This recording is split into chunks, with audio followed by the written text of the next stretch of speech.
సభా కార్యక్రమం అనుకున్న దానికన్నా 10 నిమిషాల పాటు ముందే ప్రారంభమవుతా ఉంది.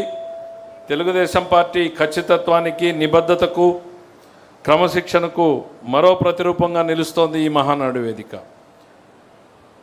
తెలుగు జాతి పౌరుషానికి ప్రతీక, క్రమశిక్షణకు నిలువెత్తు సాక్ష్యం నాడు నందమూరి తారక రామారావు గారు వెలిగించినటువంటి చైతన్య దీప్తి నేడు శ్రీ నారా చంద్రబాబు నాయుడు గారి నాయకత్వంలో సరికొత్త చరిత్రను లిఖిస్తోంది. ఎన్టీఆర్ భవన్ సాక్షిగా పసుపు రంగు పులుముకున్న ఈ పవిత్ర వేదికపైకి తెలుగుదేశం పండుగ మనందరి గర్వకారణం. మహానాడు వేడుకలకు విచ్చేసినటువంటి పసుపు సైన్యానికి, గుండె చప్పుడైనటువంటి కార్యకర్తలకు, రాష్ట్రం నలుమూలల నుండి తరలి వచ్చినటువంటి ప్రజాప్రతినిధులకు, రాష్ట్రం నలుమూలల నుండి పాలు పంచుకుంటున్నటువంటి హైబ్రిడ్ విధానంలో పాలు పంచుకుంటున్నటువంటి నాయకులకు, కార్యకర్తలకు పేరు పేరున హృదయపూర్వకంగా ఈ మహానాడు వేదిక స్వాగతం పలుకుతోంది. అణిచివేయాలని చూసిన కొద్దీ ఉప్పెనలా ఎగిసిపడడం పసుపు జెండా నైజమని నిరూపించినటువంటి వేదిక ఇది.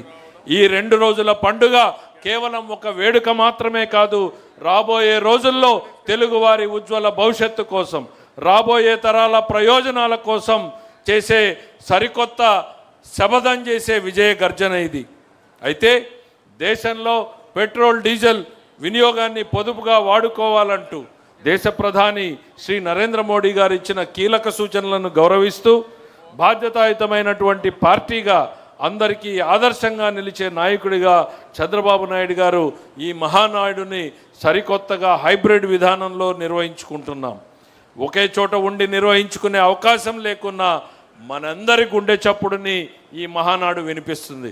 రాష్ట్రంలో శ్రీకాకుళం నుంచి ఇటు చిత్తూరు వరకు పాలు పంచుకుంటున్నటువంటి ప్రతి ఒక్కరి గుండె చప్పుడును ఈ మహానాడు ఇక్కడ వినిపిస్తుంది అని ప్రగాఢంగా నమ్ముతూ, ప్రతి పల్లెలోనూ పాలు పంచుకుంటున్నటువంటి ప్రతి కార్యకర్తకి మరొక్కసారిగా ఈ వేదిక నుండి హృదయపూర్వకంగా స్వాగతం పలుకుతూ ఉన్నాం.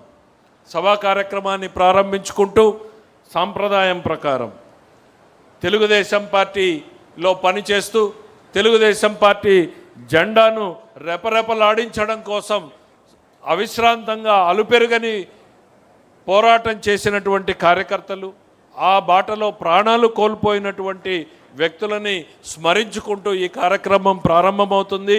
వారందరికీ సంతాపాన్ని తెలిపే కార్యక్రమాన్ని నడపడం కోసం శ్రీ ప్రణవ్ గోపాల్ ఉడా చైర్మన్ గారిని ఈ వేదిక మీదకు రావాల్సిందిగా సవినయంగా ఆహ్వానిస్తున్నాను.